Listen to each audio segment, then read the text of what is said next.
Hello everyone, welcome once again to the Woodworking Wisdom Workshops here at Axminster Tools. So we're here today for part 2 of the bedside cabinet that we were making last week. This where we got very involved with the box joints and the UJK universal jointing jig.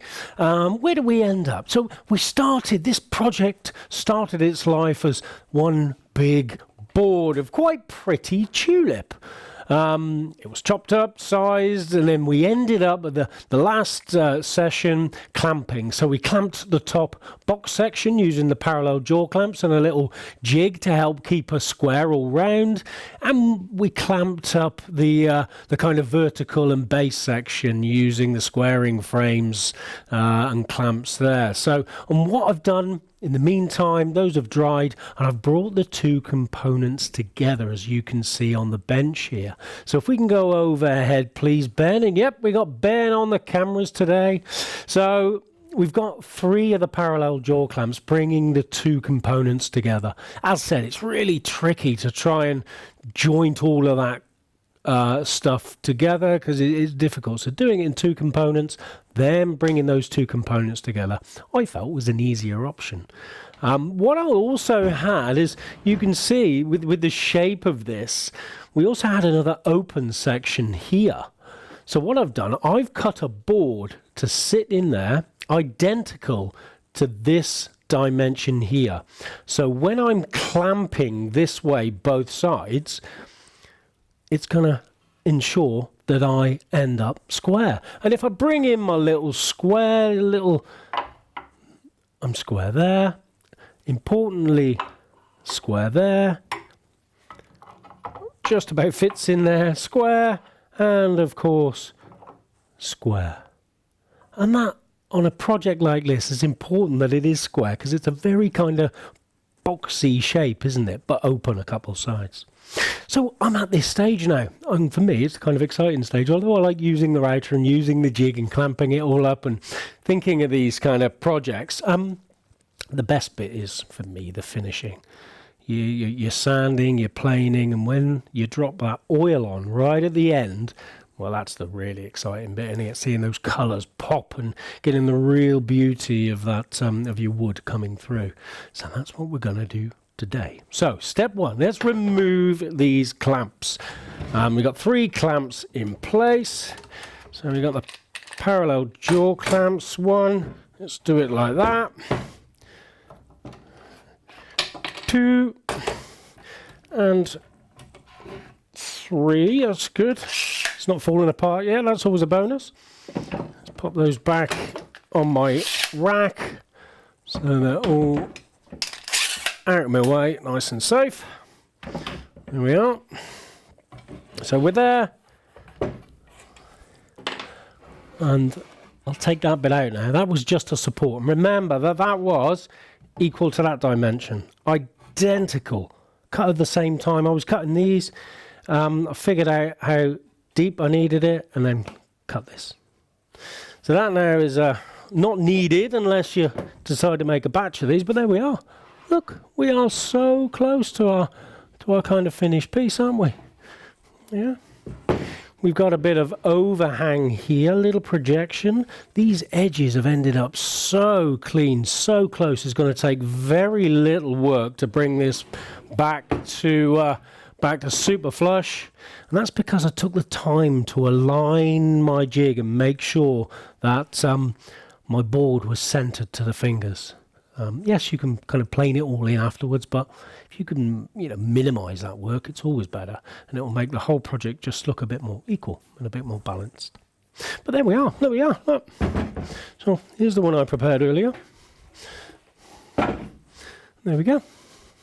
A set of quite different, quirky, but really does show the box joint very well. What I've got to do for this one is what I did for that one, is plane these edges, because we got, like I said, a little bit of protrusion, which is perfectly normal on this box joint. Sand up, and for the sanding, I'm going to go to my my lovely MIRKA DEROS sander. Such a cracking finishing tool.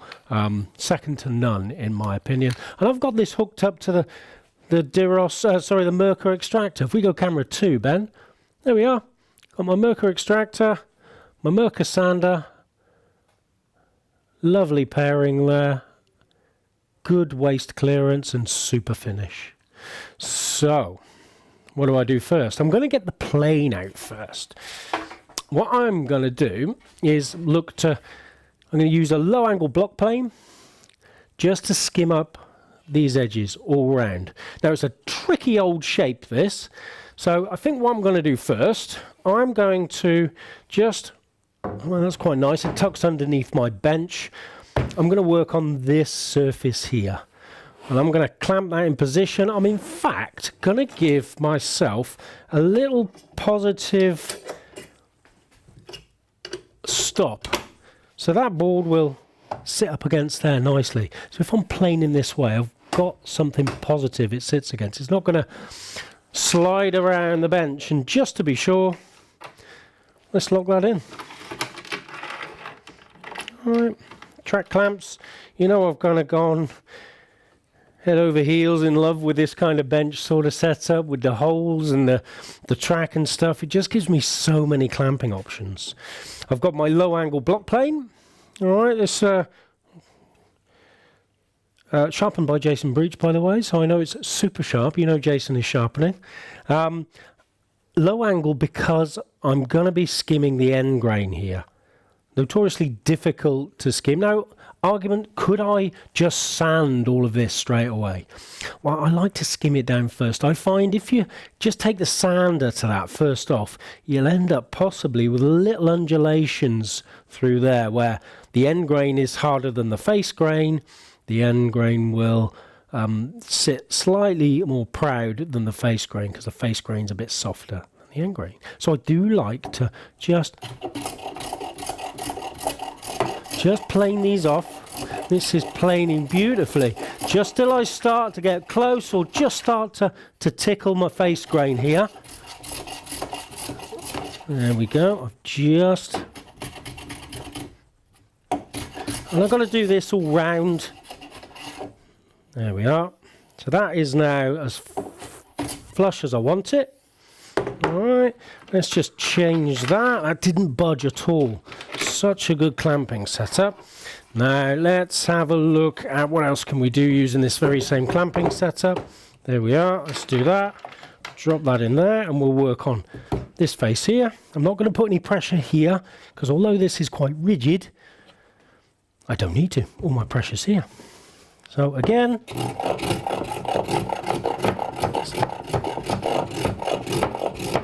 and you can even come in at a skew angle like that, giving you an even more controlled, delicate kind of planing action.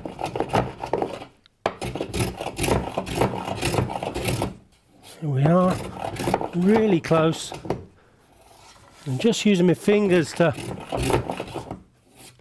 feel whether I'm, and then we'll go that way.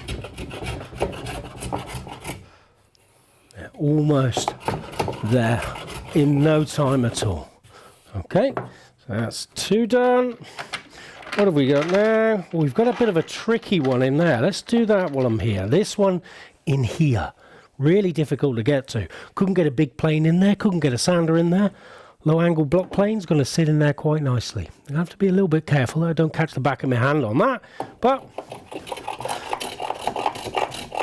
I'm going to push too hard. Let's do that tighter. I'm going to push too hard because this plane is so sharp. It makes a huge difference, especially on tricky little finishing jobs like this. Coming in at a slightly skewed angle now. Here we are. A little bit more this end. Very first one there. Okay, so that one. That one. What have we got now? What else can we...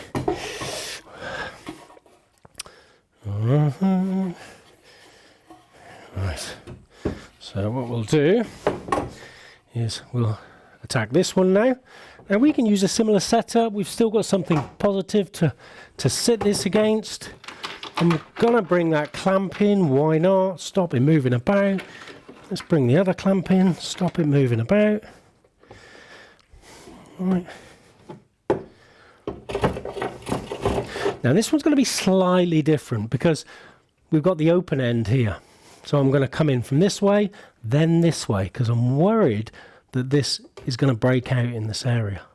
So just carefully, I'll come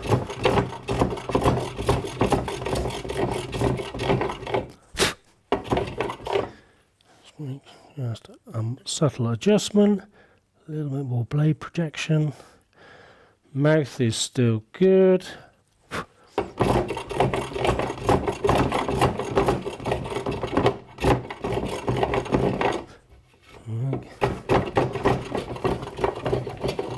And then I'm going to come in from this way.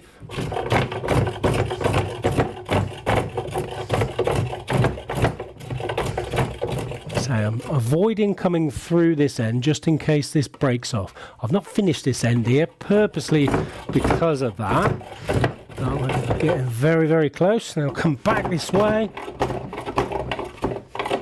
That's very, very close in this area. What do we got? Undo those. Got the two ends here. It's quite important that we take care of those. So I can just about get my clamp on there. Don't I? Yeah. And I'm going to bring this little stop in as well. Little sliding stop, just in case I get any movement that way. That comes in, locks in position, gives me just a little bit of extra support. And I guess if I really wanted to, why not bring in an extra clamp there. And then I can work on this whole surface area then. I'm not necessarily going to clamp when I'm sanding, but when I'm planing, I think I'd like to. A little bit of movement.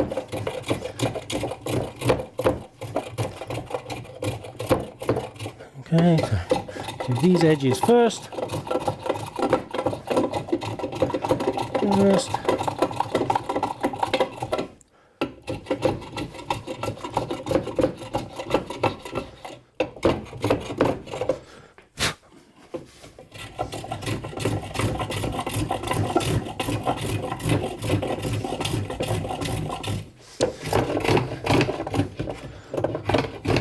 Project like this is always going to move around a little bit because, like I said, it's not one continuous box. We've got open areas, but we minimize that movement and just take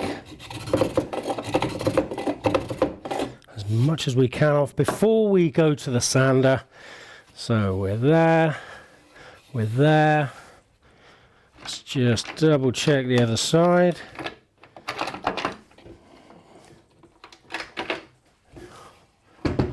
Alright, so pretty good there. Alright, it's just that one surface there to take care of. So we'll look to clamp that as rigid as we can. Tell you what, let's move that. Slide that over, in there, up against there. Just trying to minimize movement, like I said.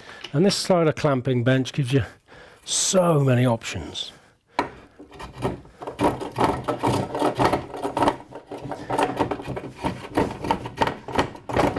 Okay, not much to come off this side. And you see I'm coming in from these open edges, so as not to blast out and break off. A little bit of movement. Okay. So we're at that stage now that this is almost flush, ready for the sander. Now what I've got is my beautiful MIRKA, like I say. If we can go overhead, Ben. There you go. So we've got the MIRKA DEROS. Alright, so it's a 6-inch random orbital sander, variable speed. I've actually got a pad saver on there, so that's an additional Velcro pad. And that's designed to protect the main pad, so that doesn't get too much abuse. Because they're more expensive to replace than these. So we'll do that, and I'm going to start on a 120 grit. We've not got too much finishing to do. So this is the 120, and it's the mesh abrasive, the ABRANET. You can see through it. You can see all the way through. Really good for waste clearance. You haven't got to worry about aligning the holes because it's a mesh. It's a continuous pad of holes. Let's put that on centrally. There we go. Auto switching extractor. So as soon as I flick on this, let's turn it down just a bit. The extractor comes on. So I haven't got to, forget to remember, or remember to forget, whichever. So that's still locked in position. So let's sand up these surfaces.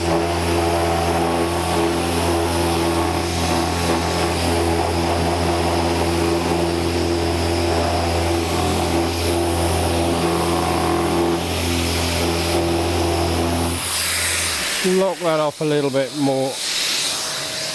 Oh, no. One of my little things has come out. That's better. That's better. Thought it was moving around a bit.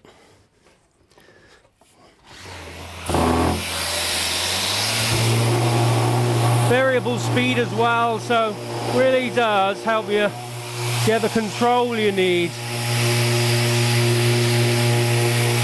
Remember, we've taken the majority of material off already with the plane. We're just kind of finishing, leveling. Finger's always good, I'll tell you. Okay, that's one.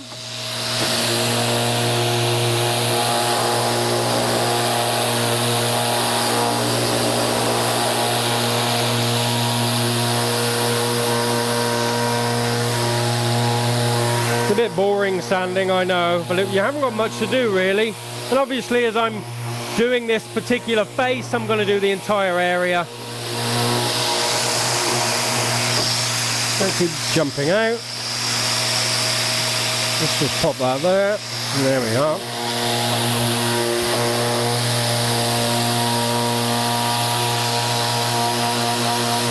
And we're just making sure that this is all flush.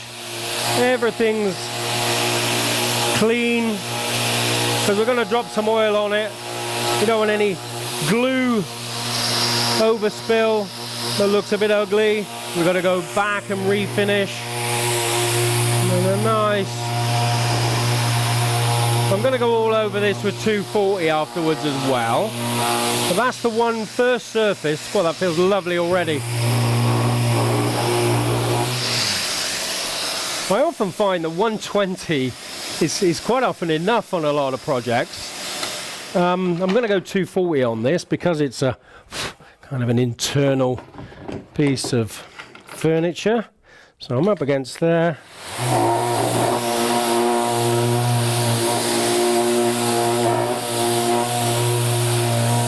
A couple of little planing marks there, not many. This is the base after all, as long as it's flat. Which that is. That's nice, that's that surface done. So we've got those two surfaces now coming together, looking so clean across these corners. Alright, while I'm there, I'm just going to skim up these internal faces. There's no joint to worry about. I'm going to get a few pencil marks off. I'm not going to go too close into the corner. I've not got a lot of glue in there. I'll do that by hand in a moment. Okay, let's flip that over and work on this internal. You can see my dimension there, maybe 450. That was the sizes. It's quite a pretty piece of timber, this one, look. Make sure I get off all my pencil. So I don't want to have to go back to my 120 grit because I missed something when I get to my 240. Lovely, right? Let's do this surface here now. And what I can do is I can put my support back in there if I wanted to, just to stop that bounce. It's not going to bounce too much, but I could do it. Because I'm only kind of pressuring here. This is going to be very light in this area. Right, not much to take off, really just getting rid of the glue marks. As I say, these external corners are easy to clean up compared to these internals. Nearly there.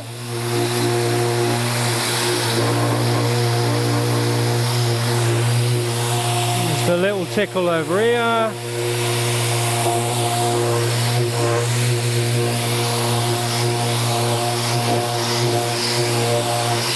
Okay, we'll flip that over there.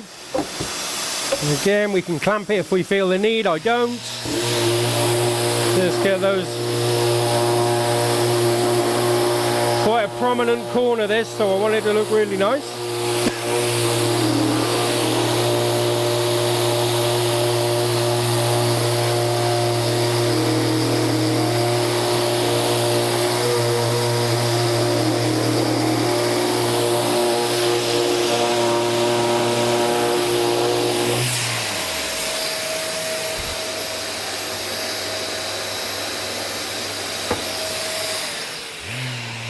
Now often, even though I love the MIRKA extracts really well, I'm not wearing a dust mask right now because I'm going to talk to you. I would normally wear a dust mask as well. Just because I like to, when it comes to my lungs, be sure. Belt and braces. You may not feel it affecting you there and then, but it will be affecting you. Especially if you're somebody like me who likes to get in nice and close and see what they're doing. He says coughing. And it's important to, I think, have an air purifier, an air filter in the workshop as well.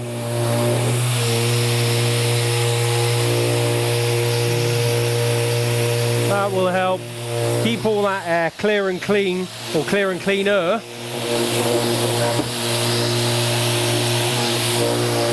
Very nice. Right. How clean those corners are looking now. Everything's smooth, the lines. Alright. A little bit on the top there.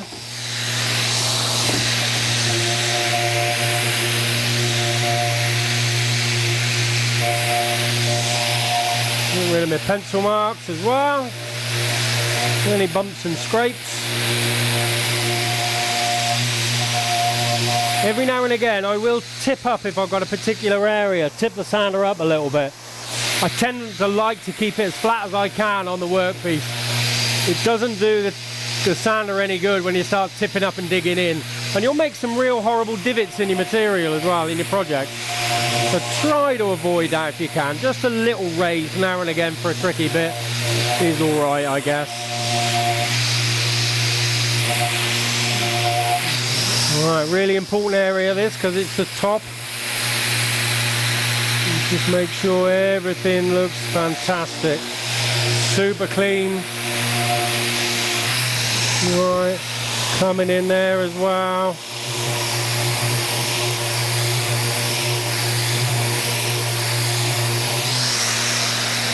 Look at that.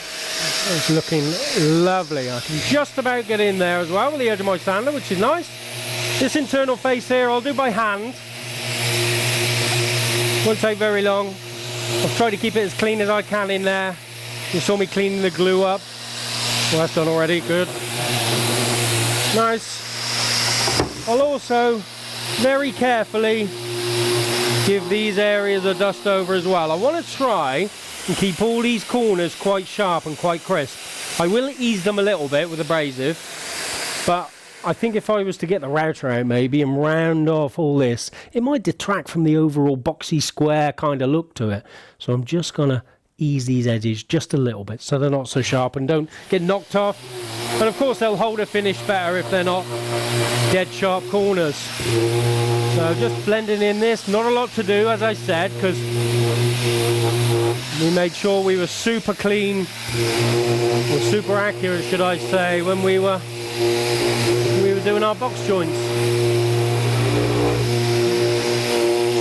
Alright. And then down, flip it over, other side, being gentle now, don't want to donk it. I'm almost at a finish stage.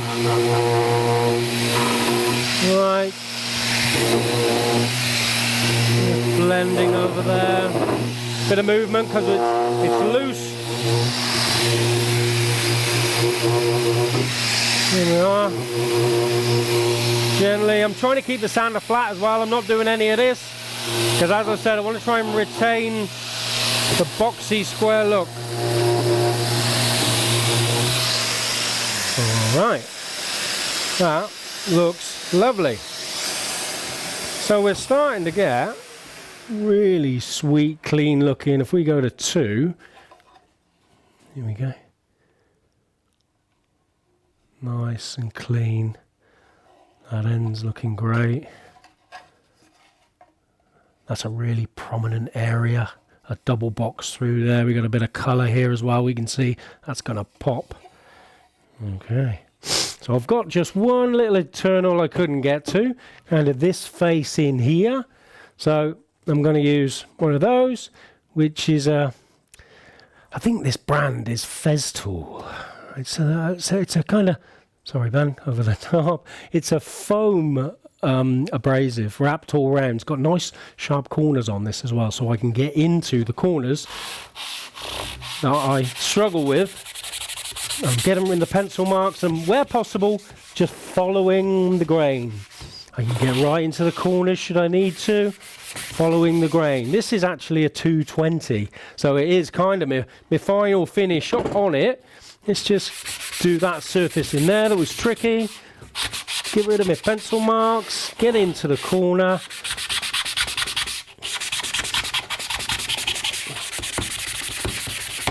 Alright. Let's just clean that up in there. Like I say, see what I mean by the fact that we've got square corners on this abrasive block gets into the square corners I've got here and really helps clean that up. Difficult to follow the grain in this little area, but I'm going to give it a little rub grain ways like that, just to get rid of the potential scratches. I know it's very much inside and you ain't going to see it, but let's make it as sweet and as clean as we can. All right, that looks good. And then all round, I'm going to give each surface just a couple of strokes like that. I just want to ease those edges. I don't want them to be super sharp because potentially get bust off. And we don't want that.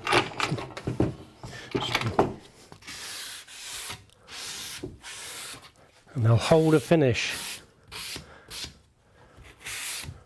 Because you do find that actually that some kind of, certainly paint manufacturers to the trade, if you produce a set of windows, say, and you haven't eased all these edges, they won't hold a paint, they won't guarantee the paint. You've got to ease all the edges, because that dead sharp corner, so won't hold any finish. I'm going to oil this, so it's not as important. Oil soaks in always, but a kind of top coat surface, like a paint or a lacquer.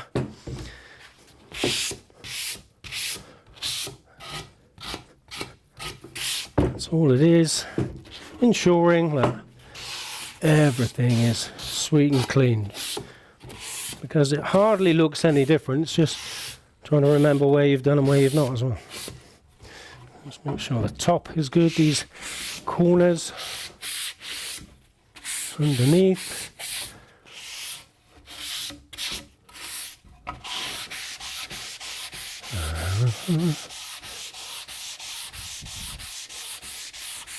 Okay, well that's all my edges done. I could go on to a 240 if I wanted to, But for this video, you don't want to see me sand the whole thing again at 240. I'll give that a light tickle all the way over with this 220 foam block. That'll be enough. That's still gonna look like a super smooth, well finished piece of furniture. Right, so there we are. We are a little bit there that I don't like. There we are. We're ready for some finish, almost ready for some finish. Not always good applying your finish in the area that you've just planed and sanded, because you get lots of dust kick up and it'll stick to the finish that you're trying to apply and affect the overall look of your project. So what you could do is just have a quick vacuum of the area. I can do this here. Let's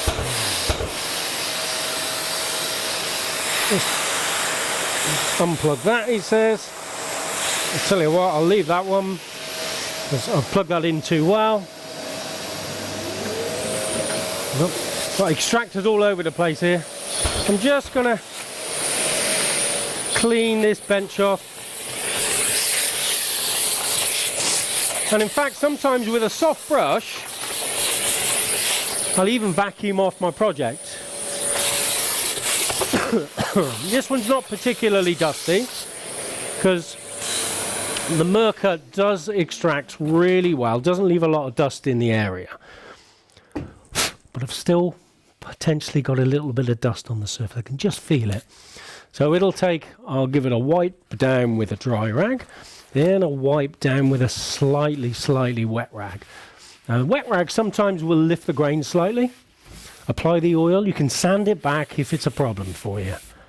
Yeah, there's hardly any dust on that surface, which is testament really to the sander and the extractor. I think the dust that I've got is from when I was kind of hand sanding those edges. And I'm just going to lightly take off this excess.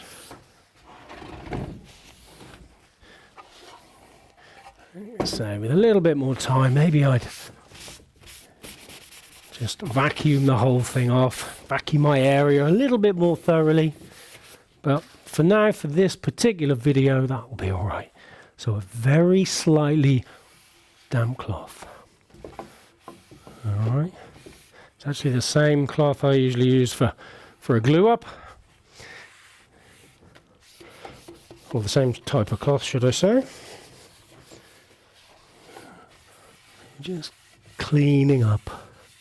And the finish I'm using today is a Liberon Finishing Oil, just a regular finishing oil, kind of loosely based on tung oil, obviously, with some drying agents in it. And we're kind of a bit of a fan of that particular oil here in the Woodworking Wisdom workshops. Loads of projects are finished with the Liberon Finishing Oil. Liberon, company that's been around, very traditional kind of finish company that's been around for a long time. French company, I believe, originally. All right, so that, I'm happy that I've got rid of all the loose. So that's the stuff I'm going to be using today. Your Liberon Finishing Oil. Okay, it's so easy to apply. You build up the layers. It's kind of a paint on, leave for 5-10 minutes, and then take off the excess. And you can build these layers up as many as you want, and it can create a really deep shine. Because it's an oil, it soaks in and nourishes from the inside out. Also helps prevent too much drying out and movement. But it's cracking stuff. So let's tip some in. I like the lids that you get on Liberon's products as well, because they're kind of measured. There's a little scale inside each one, and it's great just to tip a bit of oil in and use it as a container, because obviously you can't get a brush in that hole there. And as I said, I'm going to brush it on. Nothing special about the brushes here, look. Just the reasonably well priced, I won't say cheap, if I put that on top of that. Disposable brushes. I'm not somebody that likes to clean paint brushes, I can tell you that. But these things are remarkable. How good they are for what you pay. 36 in a box. That's what size have I got hold of there? Oh, lovely. All right. So what I'll do, I will always just give it a bit of that. Just if there are any loose bristles, if there are any loose bristles, they'll come out there and then. And if they do end up on your workpiece, you can just wipe them off. I'm going to start, as I always do, with the underside. All right, and that should pop and end up looking amazing. All right, so this is the wow moment, guys. Let me get that in the right place. All right, so a bit on the brush. I'm not going to drown it, but let's do that area first. And let's follow that grain. This is really dry material. It's going to soak it up really, really quickly. And this is, I'm sure, mine. I know it's mine, but I'm sure it's yours as well. Give me a favourite moment on a project. It's just that finishing. All that hard work, the cutting, the planing, the designing, the routing, and everything else. You can really see that project come to fruition at this stage. Look at that. So, this is the bottom, as I said. I'm still going to put a bit of oil on it. You should coat this all round as well. Normally I'd leave it maybe a little bit longer just to soak in, but I'm going to take that off right now. And then I'm going to flip it round and put it on the bench. Now it's going to sit on the bench, but I don't want it to sit on that wet area. So what I've got is, again, working with my my kind of UJK PARF hole style bench. I've got these little painters cones, painters pyramids. You know, you can put a project up on there. Let's go like that, maybe.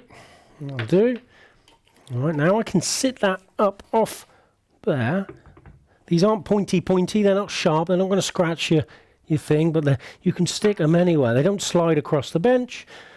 And there, that's just holding off on those delicate points. So that'll still dry. I can work all my way around my project now and just apply the oil. All right, so I'll put plenty on them. Look, absolutely slapping it on. I'm not drowning it.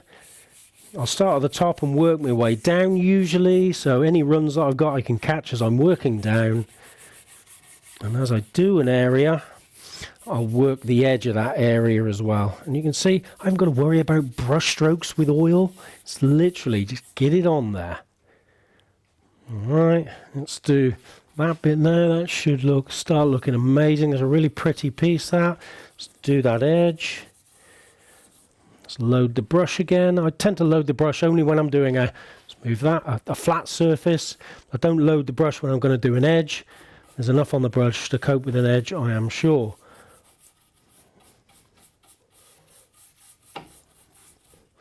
Let's do the end grain. End grain will soak it up like you wouldn't believe. Alright. Starting to, oh, look at that, that's pretty. Alright. Where are we going now? Let's do the top. You know, oh, there you go, Ben, well done. Thanks, mate. Alright, let's load those up. Alright. Usually I'll go with the grain, but I'm not worrying about brush strokes. It's not a varnish, it's not a paint. It's just getting oil on there. So it soaks in, penetrates. End grain, soaking it up. Make sure it's well covered, the end grain.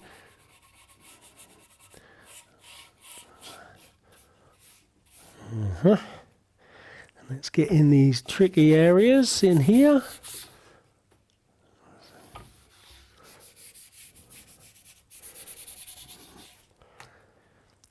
Finishing oils come to be one of my favourite finishes, I guess. Purely because it's of its simplicity. Surprisingly durable as well. I mean, Ben made a chair many years ago, a Windsor chair. And the finish he's got on the seat is amazing. You must have lacquered that somehow or buffed it, polished it, whatever. But no, it's just, I don't know, 10, maybe a dozen layers of finishing oil built up on each other. Yeah, there's been a little polish in between each one, but wow. And it's got that really deep, rich, gorgeous looking colour to it. It's ash seat as well. Maybe we'll show it to you one day. Let's go that round the other way. There we go. So these painters' cones, painters' pyramids, painters' points. Keep your material, keep your project up off the bench. And again, you notice that I'm not paying particular attention to brush strokes. Don't matter. I also, as a finish, big fan of Osmo Hard Wax Oil, the Pollux oil. Something I've used for decades now, actually. Love it. It's terrific stuff. And I mean very, very good. It's a bit more tricky to apply than this, but not much. And I use it, although it's originally formulated for floors, I use it for everything. Doors, skirting, bits of furniture, floors as well, of course. It's super durable, got a soft sheen to it. In fact, I think they brought out a gloss one now, which is nice. Alright, let me just get in this tricky little corner. And once I've got all this on, I'm going to just recap on what we've done, just to kill a little bit of time. Normally I'd turn this upside down, guys, but for now I'm not going to with this project. I just want this to get a little bit of time to dry. A little bit of time to soak in, and then I'll take off the excess. Just get it on there. That's it. You can rag this on as well, I guess. I don't normally. I normally just like to brush it on. It goes on a bit quicker. You can rag it on, sort of wipe on, wipe off sort of thing. Wax on, wax off. You know the drill. Right. And it's just making sure you've got everywhere. Not that it really matters first coat, because you're going to apply 2, maybe 3, or maybe 4 or 5. It's up to you, coats of this finishing oil. Alright. Okay, so that will do for the new. So where are we? There we go. We can go camera 2 as well, Ben. I'll just rotate that. Right. It is wet.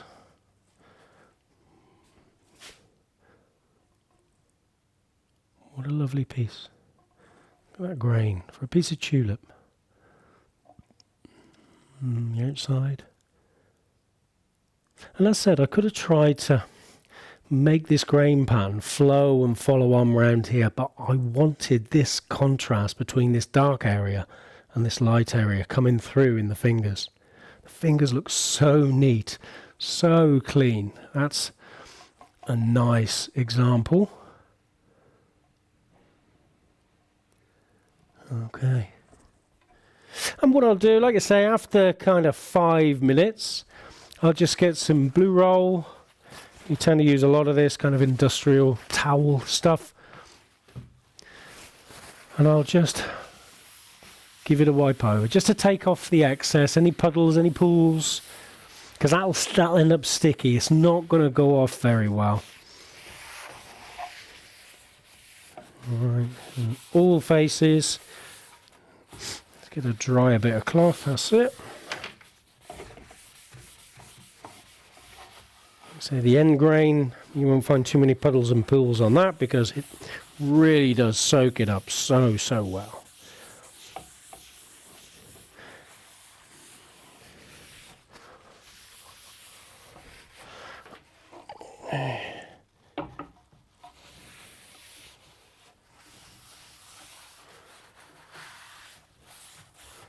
Okay, well that'll do for the moment. So what we'll do, let's bring the other one in and we'll look at the matching pair. So maybe we'll do it like that. Alright, so we've got the pair of box joint bedsides. They're the same height as well, which is always good. That's because all the material was cut at the same time. When I was cutting cutting this length. I was cutting this at the same time with the same stop and the same, because it's repeat, repeat, repeat. And you might be wanting to make a bunch of these. But there you go. Camera 2, will that pick that up? Oh, we got one there, and then we got the other one there. Look. 2. I call them bedside tables, nightstands as well, but it could just be something nice to sit by the side of the sofa, stick your coffee on. Cup of coffee on here, book in here, slippers in here. Perfect. Well, I really hope you found that useful. Let's orientate those so they look nice. There we go. Well, as always, if you've got any questions, you know where to find us. Woodworking Wisdom at axminstertools.com. Hope you found that useful. It's a little bit rushed just to try and get all that finished. I mean, you didn't want to see me sand for an hour, did you? But, yeah, thanks for watching. Don't forget to give us a thumbs up, like and subscribe and all that sort of stuff. We'll see you next time. Thanks so much. Bye.